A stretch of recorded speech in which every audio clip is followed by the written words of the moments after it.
All right. I want to ask you about something that a lot of artists go through, and it's a really fascinating thing.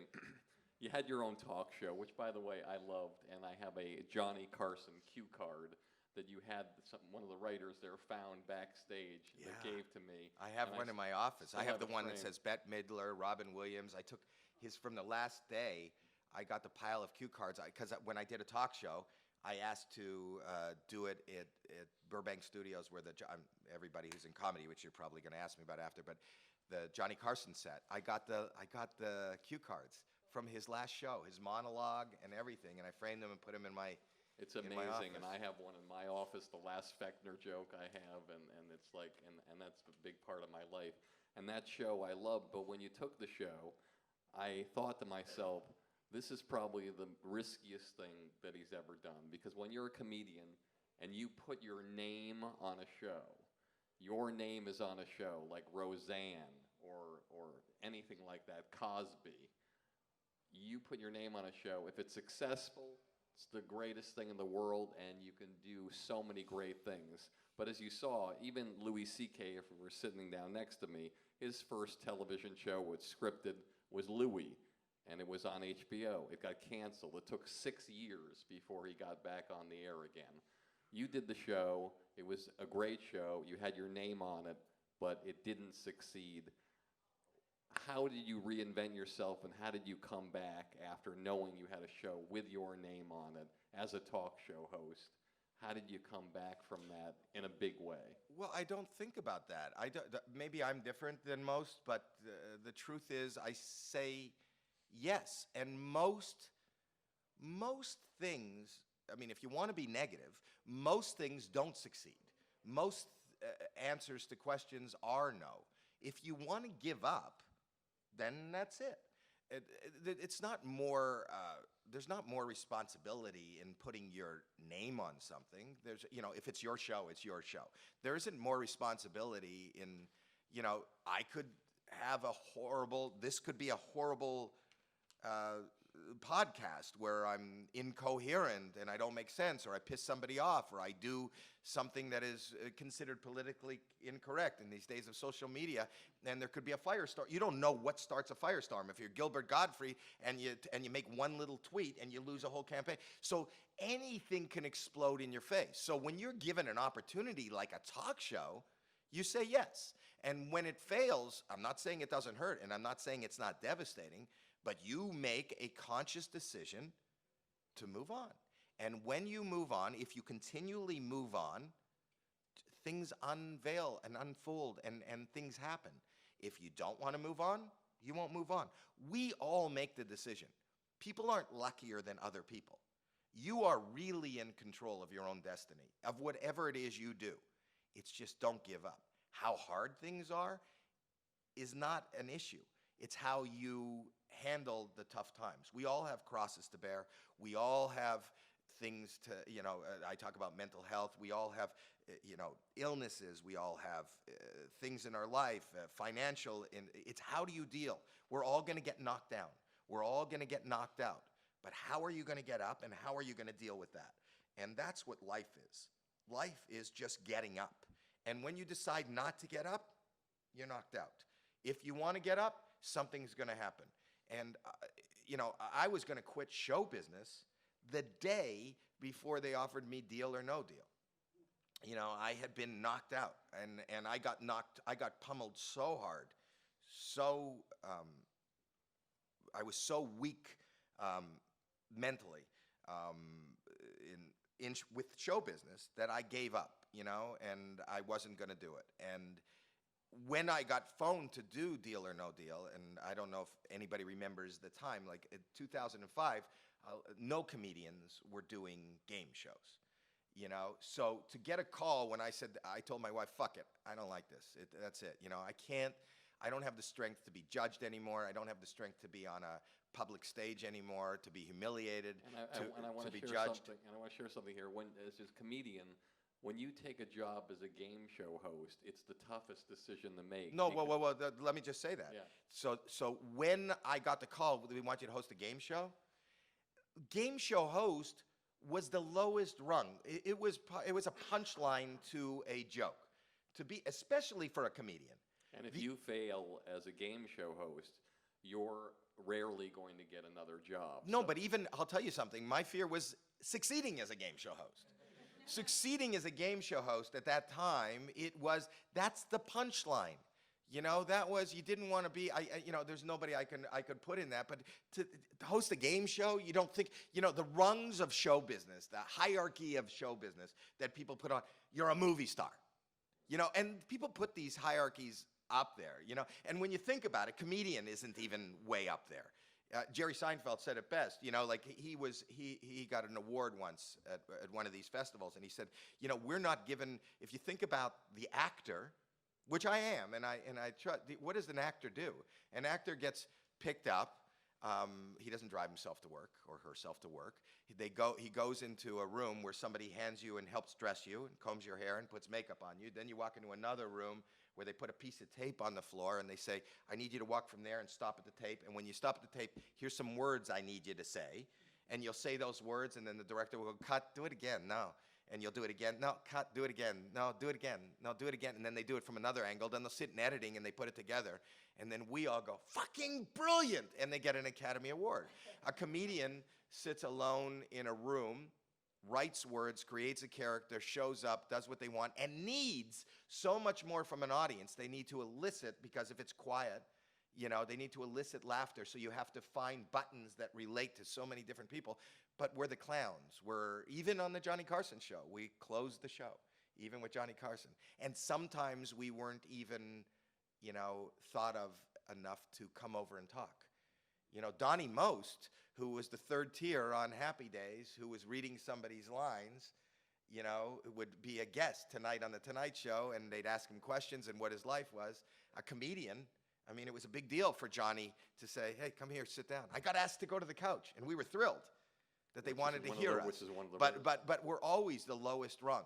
So beyond that, the game show host was considered a low rung, because all you're doing is you're reading questions. What are you doing? What's your talent? What is it? So when I got asked to do a game show, I said, you know what? My career is over. This is the nail in the coffin of my career. And I was so depressed and so out of sorts that my wife said, you got to do it. You just got to do it. If for nothing else, just because you can't do nothing. Because the last person I want to spend time with is me. And I cannot be idle. I cannot spend time with myself. So I went and did it. And was so embarrassed by what I believed it was. I'll tell you what it was. So when I took the job. Now you also took the job. People, when you came out the first time and people saw you, you had reinvented your whole look. No one saw you then. I didn't. I know, but nobody really knew. Right, because I was, my whole career was Steve Levine booking me across the country in smaller theaters and smaller clubs and not selling tickets. Michael Gelman, who did Kathy and Regis at the time, would let me come on and do, hidden camera pieces, and Jay would let me do hidden camera pieces, but I wasn't really out there. And when I said I'll do the show, I said, how do I shine in this? How can I shine? And I allowed them to hire, they allowed me to hire comedy writers, because my template, I went back, the first person I could find was Groucho Marx, who had done that. He had made a great game show. So I said, so we'll write some comedy. We'll do.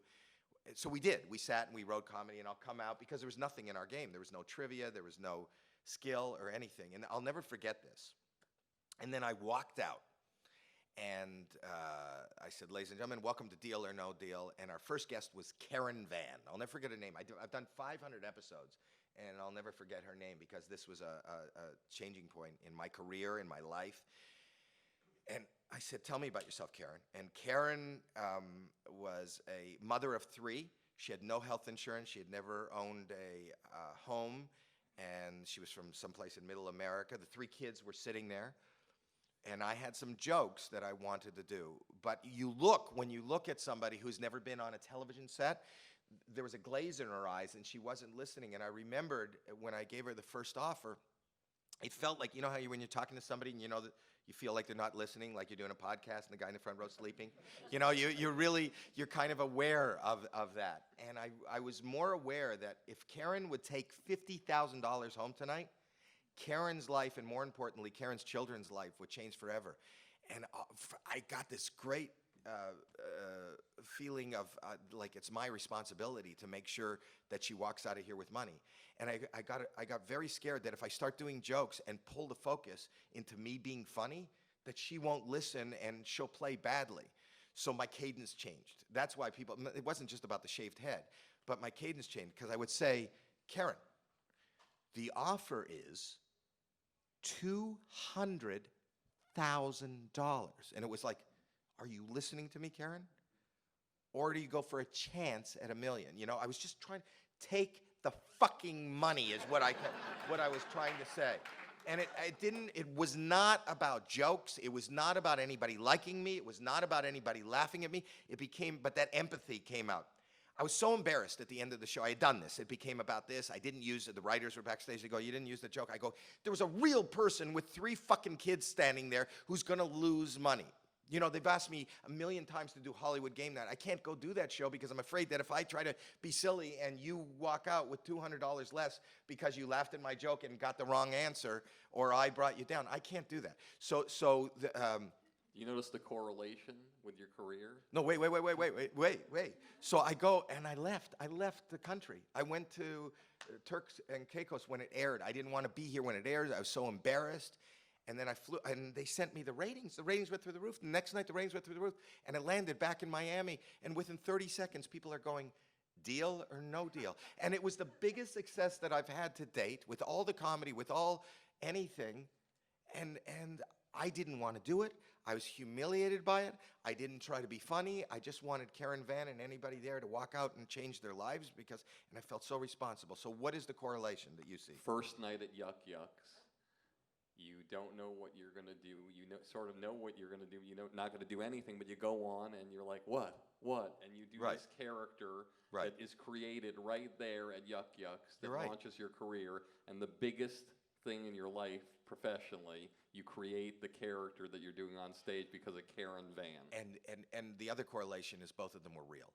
And, you know, the what was nervous and being unprepared. And Karen Van, it was just Howie Mandel wanting to.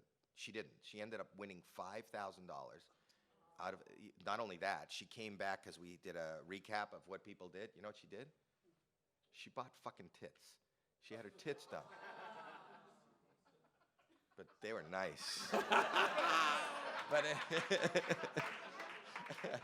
I mean, I didn't, but she did. I'm making a mountain out of a molehill, but they were really beautiful mountains out of little molehills. But anyway, the truth is that there is a lesson to be learned, and I always have to revert back and be reminded myself, and I'm surrounded by great people like my wife and my manager and my friends who keep me in line.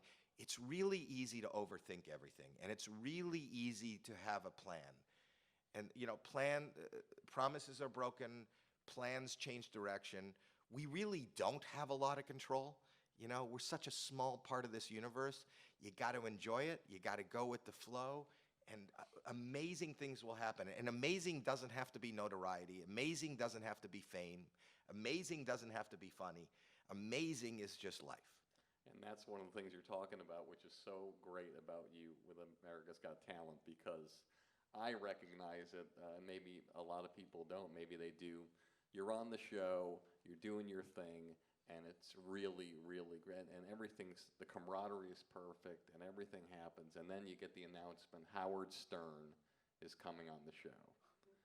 Now, I think to myself, if I'm you, I'm thinking, okay, I know my place on the show. I know what I'm doing here.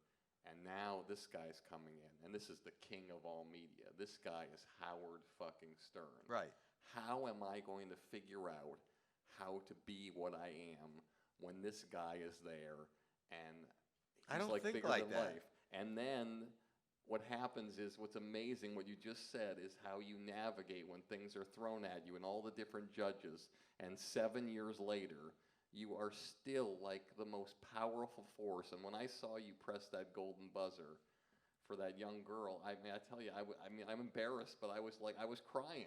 But so was I. Don't be embarrassed. I think that we're all, there's no difference between anybody. You know, well, we're all incredibly different, but we're all human beings. And if we could tap into even our own emotions and our own humor and that's how you got to live. So I don't think, I was excited that Howard was coming. I'm a friend of Howard's. I've done his show for years and years, and I don't think about how am I going to fit in. Listen, when I do think about how I'm going to fit in, or I think about a show, I always go to the bad place. And the bad place is I'm about to be fired. This is the last job I have. Nobody likes me. That's where I go.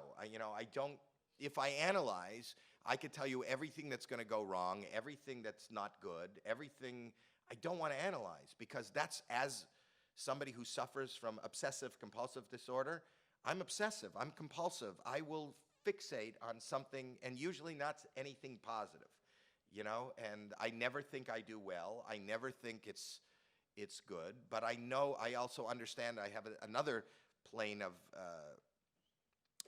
psyche where I just go, just do it, just go for it. And that's why I'll go back to my analogy at the beginning, the roller coaster. Life is that roller coaster. I don't know what's over that hill, but it's a lot of fun.